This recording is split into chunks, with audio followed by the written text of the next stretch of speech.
All right, good morning. Time for us to get started this morning.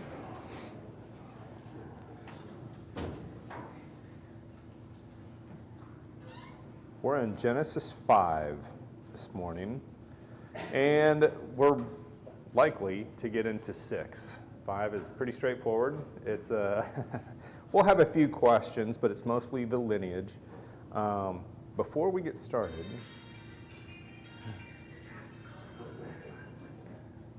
Kevin, would you mind opening us with a word of prayer before we start? Thank you. Our God, we are so thankful for this morning. Thank you for your creation and the ability that we have to experience experiencing your love for us in so many ways.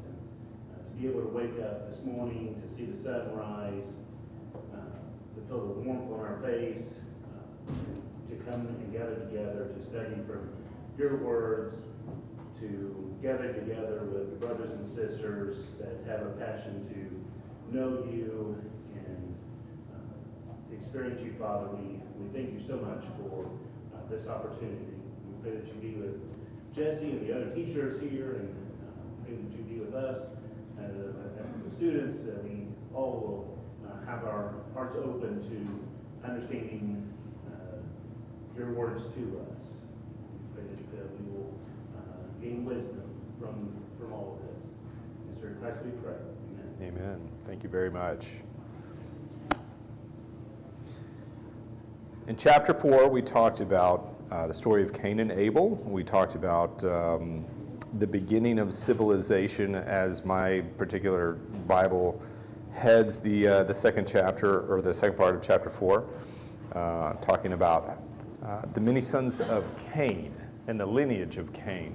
And then at the end of 4 rather, Adam was intimate with his wife again, and she gave birth to a son. She named him Seth. And so we're actually going to be talking about the line of Seth today in chapter 5, and then likely to get into to chapter 6, unless we find some very deep, meaningful conversation in lineage. But it's chapter 5 is 32 verses, and I think I'm just going to go ahead and read through it. I do have a couple of questions, and there's a few things that we can talk about, and then my plan is to kind of head into chapter 6.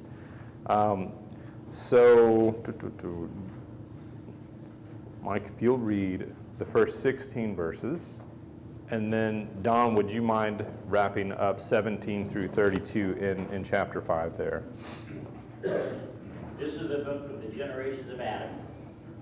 When God created man, he made him in the likeness of God. Male and female, he created them, he blessed them, and named them man as they were created. When Adam lived 130 years, he fathered a son like this after his own image, and named him Seth. The days of Adam after he fathered Seth were 800 years. He had other sons and daughters, thus all the days that Adam lived were 930 years, and he died. When Seth had lived 105 years, he fathered Enosh. Seth lived after he fathered him 807 years, and had other sons and daughters. Thus all the days of Seth were 912 years, and he died. When Enosh had lived 90 years, he fathered Canaan. Enosh lived after he fathered Canaan 815 years, and had other sons and daughters. Thus all the days of Enosh were 905 years, and he died. Cain had lived 70 years. He fathered a son. He lived and fathered him 840 years, and had other sons and daughters. Thus all the days of Canaan were 910 years. How do you pronounce that? Mahalalel, I'm guessing. Okay. When he lived 65 years, he fathered Jared. He lived after he fathered Jared 830 years, and had other sons and daughters. Thus all the days of Mahalalel were 895 years, and he died. When Jared had lived 162 years, he fathered Enoch.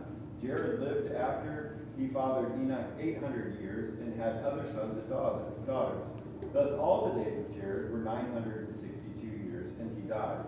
When Enoch had lived 65 years, He fathered Methuselah. Enoch walked with God after he fathered Methuselah 300 years and had other sons and daughters. Thus all the days of Enoch were 365 years.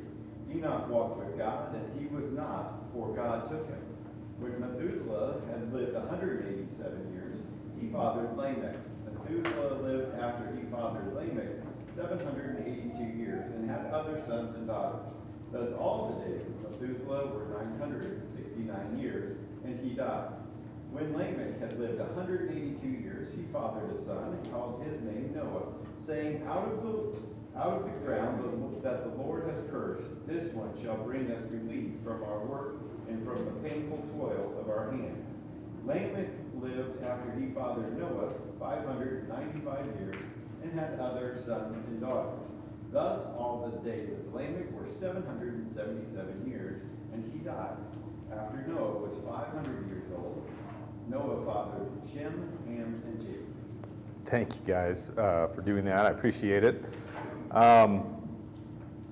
The thing that sticks out, I want you to think about what sticks out, what phrases stick out, what concepts stick out to you in this recording.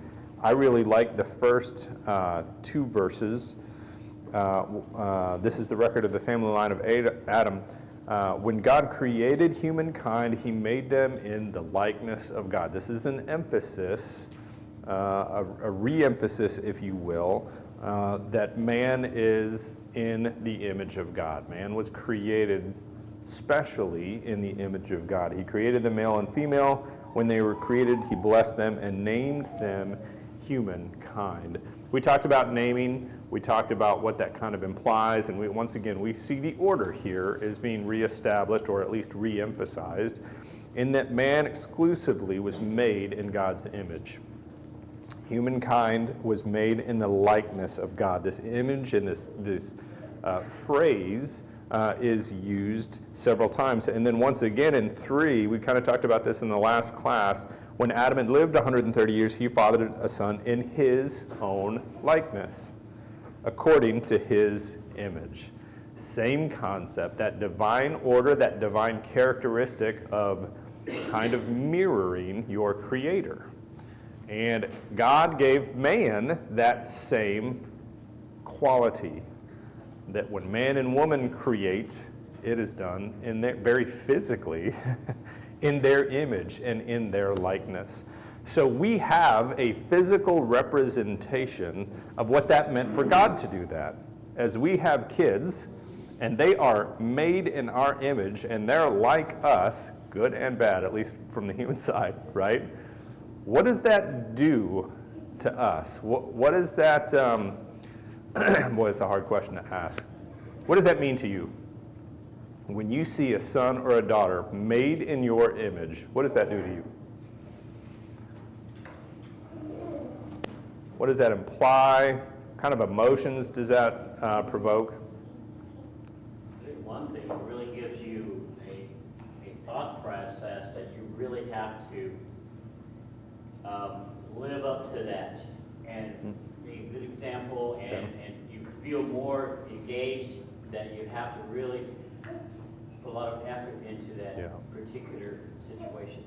Yeah, and I would say that from the the parent and the child. As the child starts to realize, I am like my mother and my father, there's a responsibility there to carry that on. Maybe, sometimes maybe not. Sometimes we actively are like, I don't want to be like my parents, and then 10 years later, you're exactly like your parents. Anything else? I think there's two sides to it. Okay. That, as your kids grow and you start going, oh, I should have worked on that one better. I see what that looks like on the other side. Mm-hmm. So there's a pride, and there's I don't mean pride as in like putting yourself above, but this feeling that this was given to me. This is a blessing that was given to me, but there's a weight that carries with it. And when, those moments when they're accomplishing things, they're taking parts of you that weren't your best parts, and they're able to grow it to the next level that you're like, yes, they did it. So there's two parts of it where it's like, ooh, didn't quite get the job right there. There's a lot of facets here. When you create something that has your qualities, there is an immediate, extremely deep connection with that creation because they are partly you. Now, as parents, when we identify, oh, they've inherited some of maybe my bad qualities, I don't think, but maybe they rebel against your good qualities. And what does that do, right? And then you see God looking at his children. What did you do? What have you done? And even then, we see the mercy coming through because a parent, my favorite phrase, it was a stand-up comic that said, my love for my kids is in free fall. There's nothing you can do about it. There's nothing you can do, right? Like it's when they disappoint you, when they rebel, you're angered, right? And you may even feel betrayed.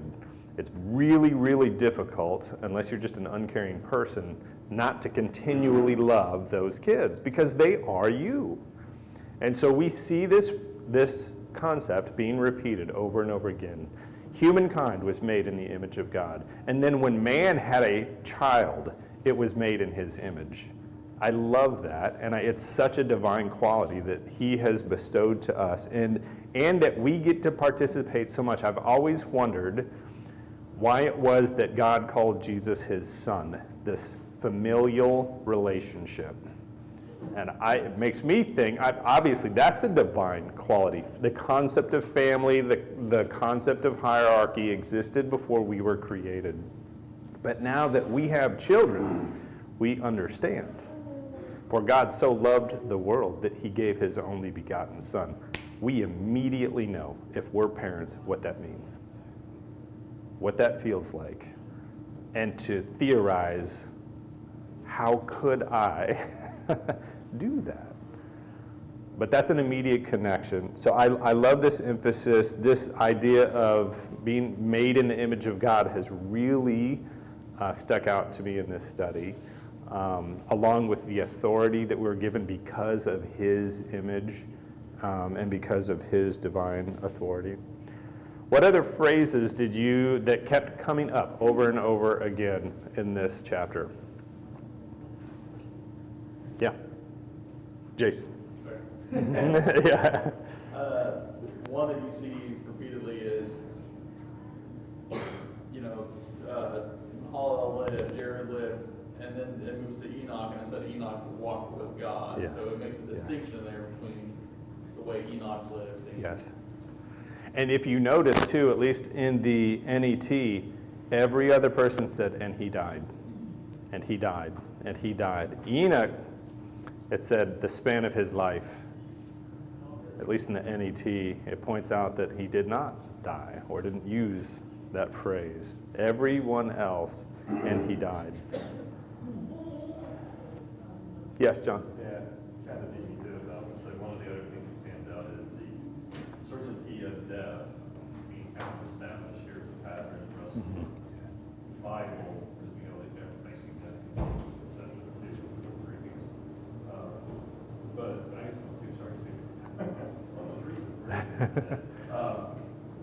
But at the same time, what I took from Enoch was there's hope there. You can have that close relationship with God. We also know the other case was really the same thing.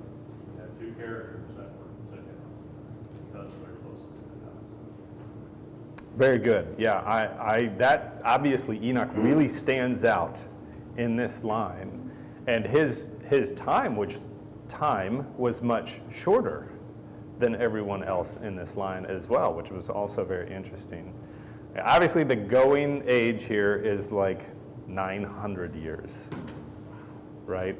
Yes. And they're having kids at like 150 and and that kind of thing. And so I want you to think about that for a moment. We don't have to spend a ton of time, but this is an era in which man is allowed to live for hundreds and hundreds of years. It's funny, we always call out Methuselah because he's 969. But that's like saying, an 80-year-old person lived so much longer than a 78-year-old person or something like that. Like everyone was like in their 900s at this point. What is that? I'll tell you what it tells me, and then if you have any thoughts, like we work so hard today to prolong our life. Think about that. Think about how much effort, energy, thought, money, focus is put on extending our lives and the most we can get, right? There's been a few examples of me actually meeting someone that's 100 years old. You've heard about them, but do you know them, right? Usually it's, I mean, even by David's time, it was 70, and then if by strength, 80. We're still kind of in there, right? Like 75 is the going rate at this point. How would you feel if you were allowed to live 500 years? I know what Jen would say. She'd be like, get me out of here. I don't want to be here for 500 years. John? So one of the other things to think about too is we have kids that like American, like 2.5 people or some of those kids. But people can have 7, 8, 9 kids of our normal lifespan. There's other references in here somewhere where it talks about cities, Yes. groups. It seems to mostly just reference the first kid and say they have more. Teeny heck is it. But living that long, I don't know how many kids you could possibly have. But I know God's playing a part in this to populate the world. Yeah. Populate mankind.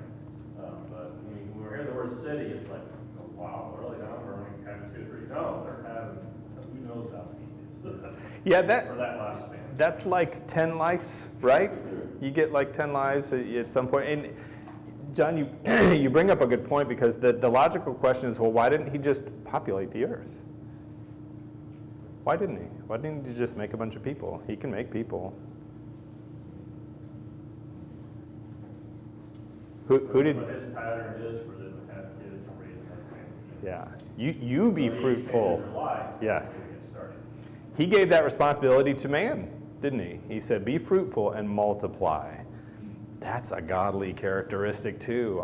Once again, there's such a strong connection in, as God makes man in his image, that comes with some pride, some glory, but some responsibility to represent those divine qualities.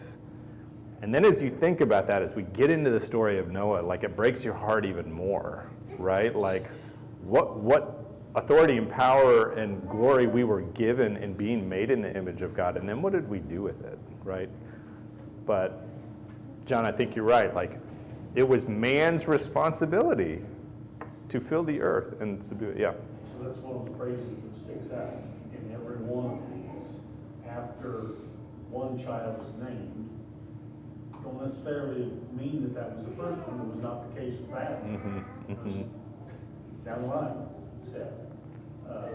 But every one that was named, then it follows up and said they had other sons and daughters. Every one Yes. except for one. The one that doesn't say that is Noah, and he names 3. Right. Yeah. So that's there's a pattern there that is shown in everything, but then you get to Noah and it's like 3. So yeah. So 3 of them were actually in line following God, Yeah. rather than just one. Right. Right. And that's kind of and I'm not saying that's actual fact, but it seems to be the case when you'll get on down to chapter 6, and it's like, I forget what I mean. Yes. Yeah, absolutely. And we kind of see at the end of 4 where it starts talking about people began to worship, and now we have this lineage, because we're about to tell a story. We're about to tell a story about Noah, right? And we're about to tell a story about Noah's family. And the writer here is taking us from those early days all the way down to the full lineage of Noah, from Adam to Noah. Let's see here. So I was going to talk about longevity, and I think John did a good job of kind of drawing that out for us. This is a plan of God, or at least an orchestration of God. to allow man to be fruitful and multiply. Let's look at Enoch again in 21. When Enoch had lived 65 years, he became the father of Methuselah, and after he became the father of Methuselah, Enoch walked with God for 300 years. And he had other sons and daughters. The entire lifetime of Enoch was 365 years. Enoch walked with God, and then he disappeared because God took him away. That's the NET. What else do we know about Enoch?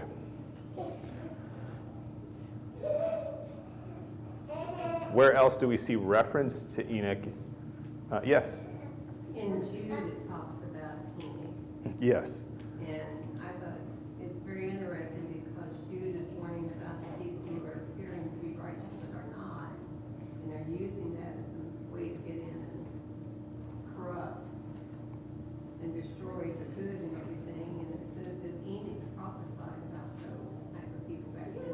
They were having problems even at that time with people who were to try to destroy God. Excellent point. And in the book of Jude, Jude 1 and verse 8, yet these men as a result of their dreams defile the flesh, reject authority, and insult the glorious ones. But even when Michael the archangel, in disputing with the devil about Moses' body, he said, may the Lord rebuke you. And there's all these prophecies that Enoch points out about the time in which they were living. What leads to the flood? Just not a rhetorical question. What leads to the flood? One sentence. Sin, right? Like prolific sin. And think about in Enoch's time, maybe what he witnessed, what he saw, and what he, so absolutely, and it talks about Enoch prophesying.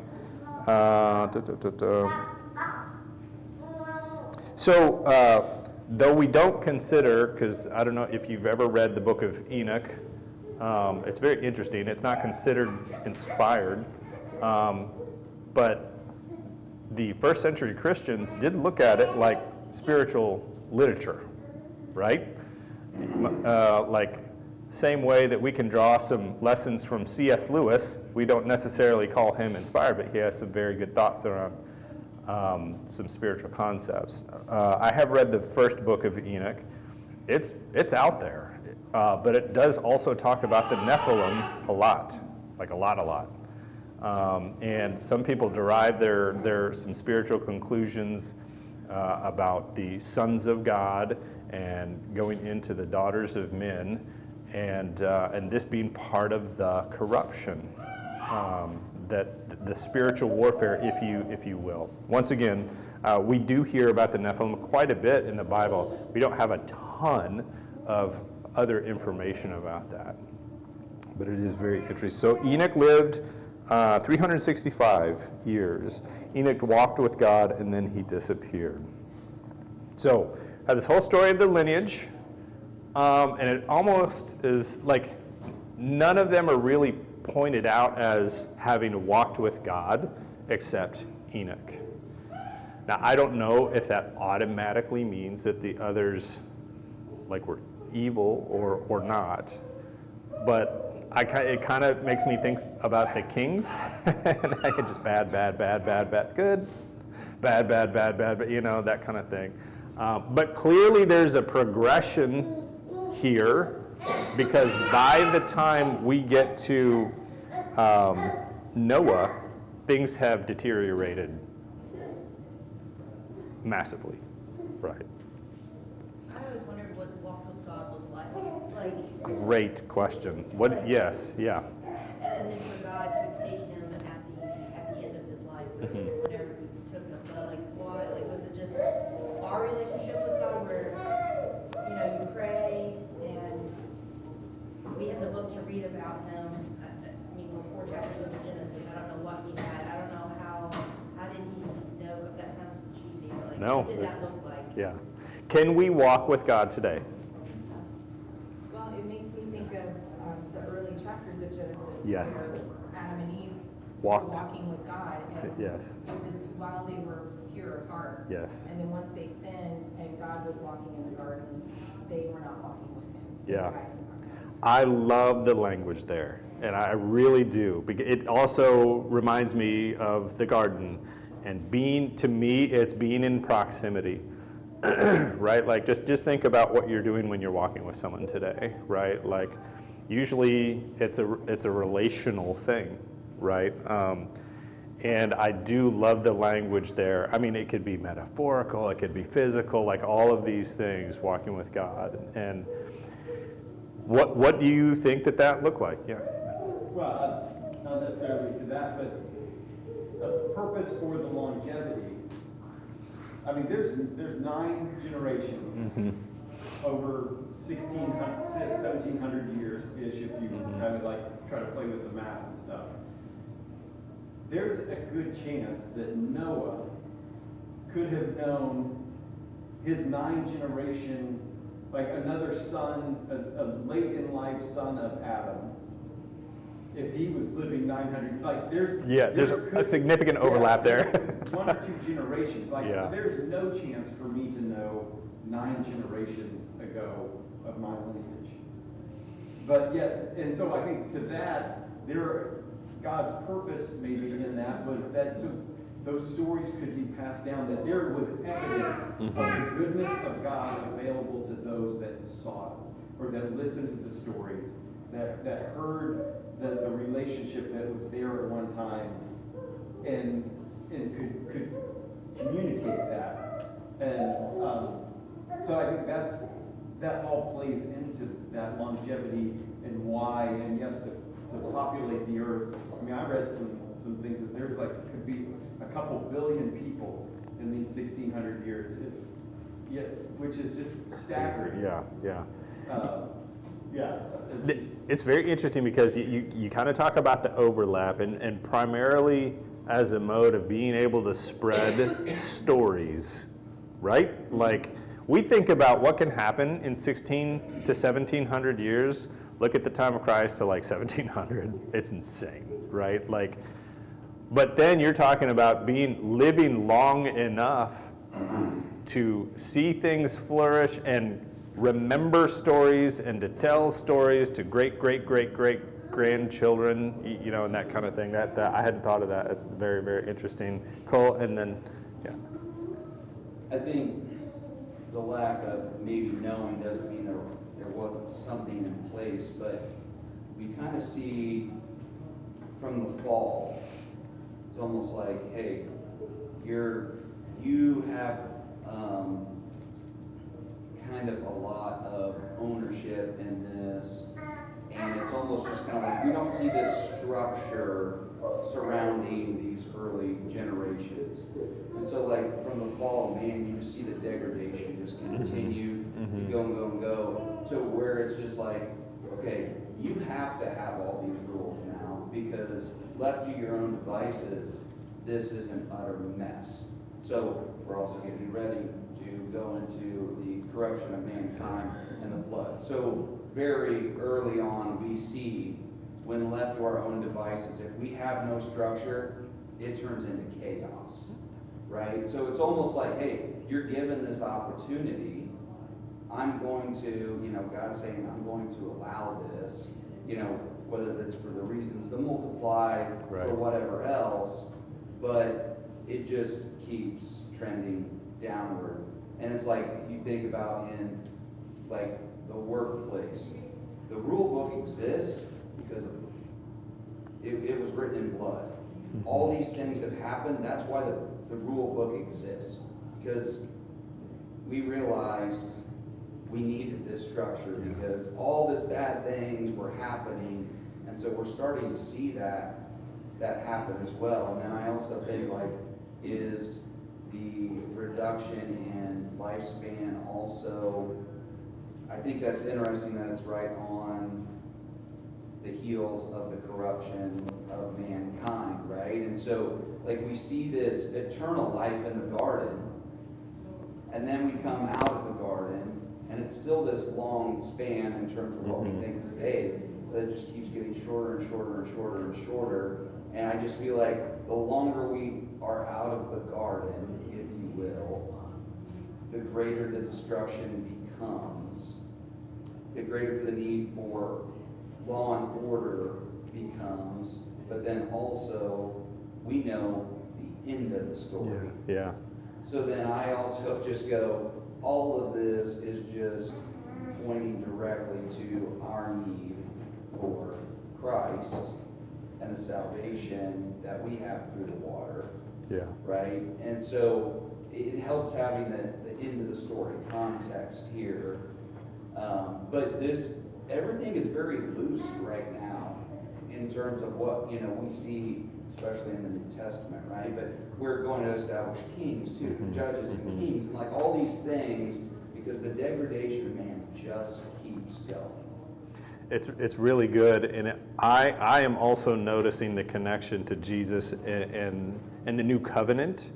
When Jesus or when God says, I'm going to write the law on your heart, right? Like Jesus ushers in this new era, a new relationship, because yes, like, and it's not just the flood, it's Sodom and Gomorrah, like leave man alone, and what happens?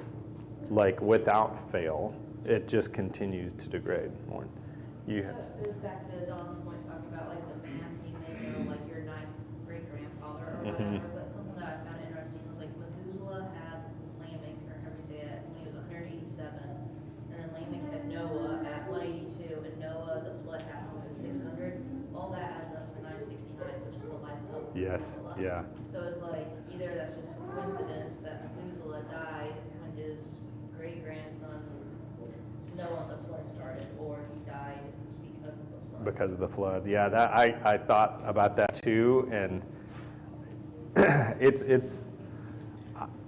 I'm gonna guess if it wasn't, it was like a year, but you know what I mean, like such close proximity to when this occurred. Let's go ahead and get into chapter 6.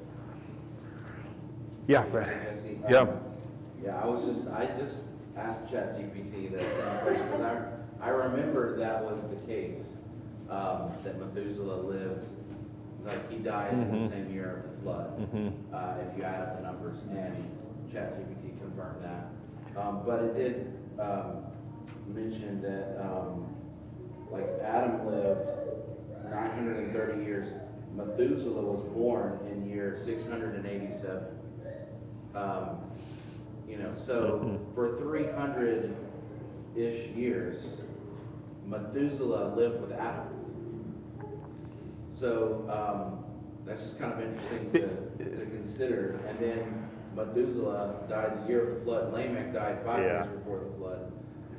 If the numbers are literal, and if you kind of just take it at face value and literally as historical narrative, then it's just interesting to consider all of that. Think about, am I saying this right? Think about anthropologically what that would mean for oral tradition.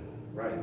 Totally different than we see it, not just because of tech, right, but because of lifespan. But think about what precedence oral tradition would take in the fact that I can talk to the original, you know what I mean? Like, I've got stories all the way back to the beginning.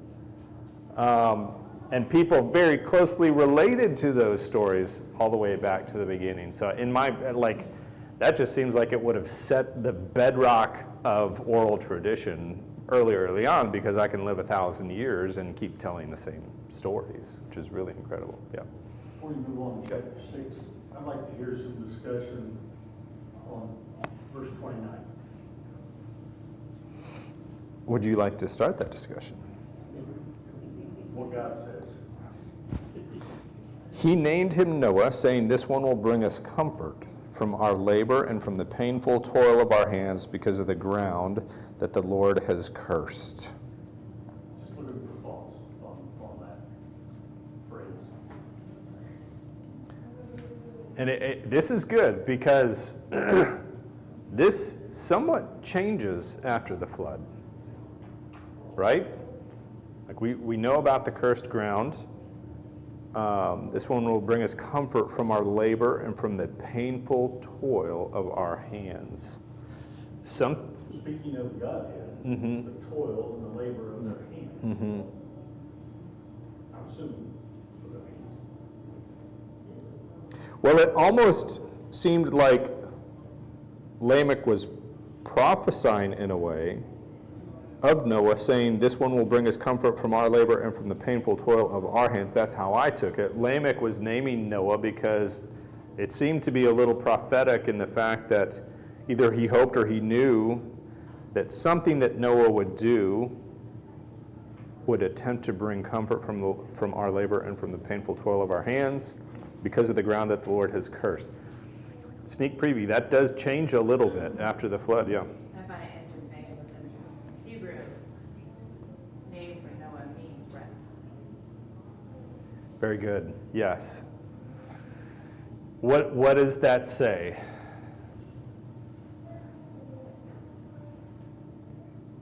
I think about how long, that's another thing, right? Like, you name him Noah, and then it's hundreds of years. I guess to them it's just like a normal lifespan, but after Noah was 500 years old, he became a father of Shem, Ham, and Japheth. What do you guys think about this naming of Noah?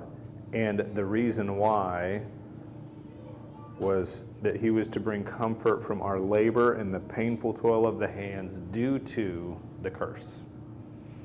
So, another great example of maybe this oral tradition. They knew exactly why work was hard. Right? Yeah, Brett. I wonder if, like, from God saying it was very good to Noah, it's a devolution. Like, everything is devolving. Yes. You have a bright spot with Enoch walking with God. But God even like spared him some turmoil and death, right? By just taking him away. But everything else seems to be devolving into, when you get to Noah, everyone just did continually evil. Every thought in their heart was evil. And here's Noah, and it gets almost to critical mass where destruction is deserved and imminent. And then Noah is the bright spot. Yeah. Literally, the rainbow that God says, okay, actually, I'm going to give you some comfort through this guy, and I'm going to show you that there is hope. There is faithfulness in mankind. And of course, God is faithful. So I don't know if maybe that kind of, prophecy about Noah being a kind of turnaround for mankind. Because from then forward, it's a roller coaster for mankind, but it almost seemed like it was going to go straight down into destruction. Right. It's interesting, John. I'll catch you in just a second. It's interesting to me that the Bible points out the bright spots in the midst of prolific evil. One, what does that take within a person to live like that? Like, whatever that is, I want that, right? Like, what does it take for an Enoch to walk with God, or a Noah to find favor, as we'll see, with God, which is incredible? And then I compare, like, there's this, it kind of sets like, okay, I'm sitting in a room full of people that are attempting to walk with God. That's amazing, given man's proclivity and our history, right? Like, and you can point directly to Jesus for that, which is kind of incredible. Our society certainly has it bad, but my word, we're sitting in a room of people that are seeking and calling on the name of God and giving our lives to God. To me, that's Jesus, right? To me, that is the great King in the new kingdom, in the new covenant. John? So, one of the things about that little section there, it points out that curse had meaning. We're out there, we don't know what it means. Today, we have a lot more ease of food and stuff, and all the farms and stuff. Curse might have been with our sake. Sorry, let me get back to the verse I was looking for. But there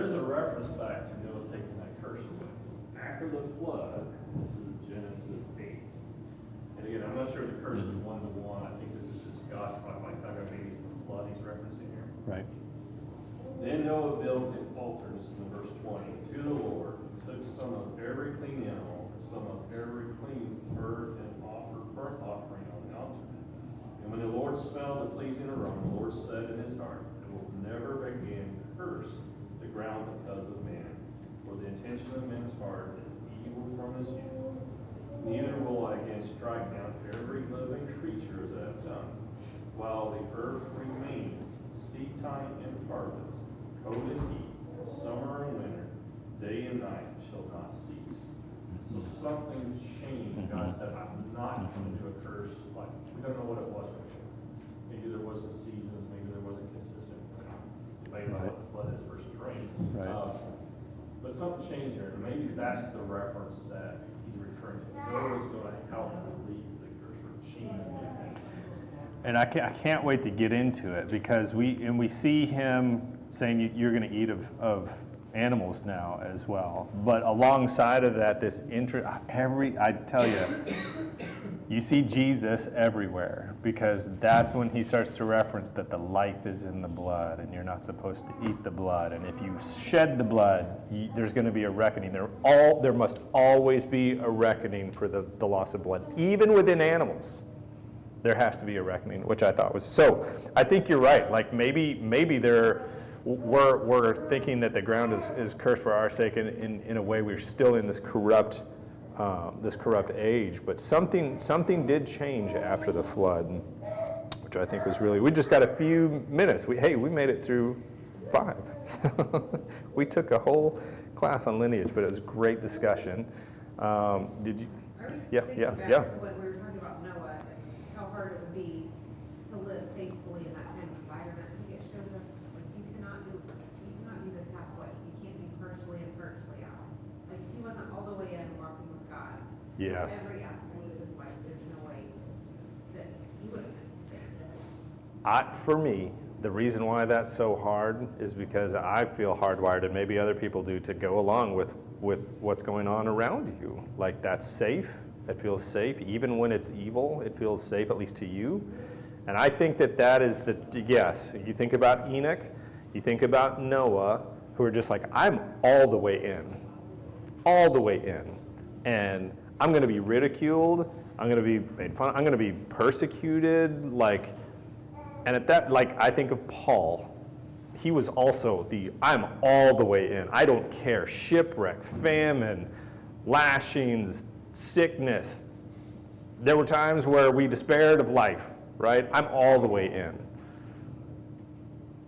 Man, that's so convicting, but also indicting. You know what I mean? Like, you do watch from Adam this progression into, and I want you to think about this for the next class. And let's see, we won't have it Wednesday, right? And then I think I'm teaching next Sunday. Is that right? I can't remember. You. Think about the concept of God regretting something. What does that mean? Does that mean he didn't know? Or does that just mean he was sorry? It's kind of think about that idea. I mean, because we reach a boiling point of God going, I'm done, which is terrifying.